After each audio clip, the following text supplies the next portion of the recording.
ఎర్ర జెండ ఎత్తడమంటే తమ్ముడా తల ఎత్తుకు బతకడమేరా.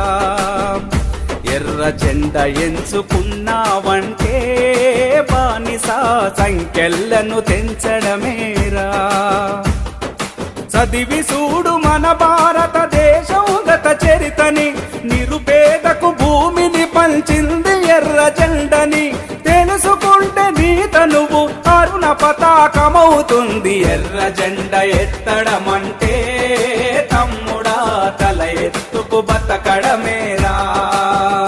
ఎర్ర జెండ ఎంచుకున్నావంటే బానిస సంఖ్యలను తెంచడమేరా.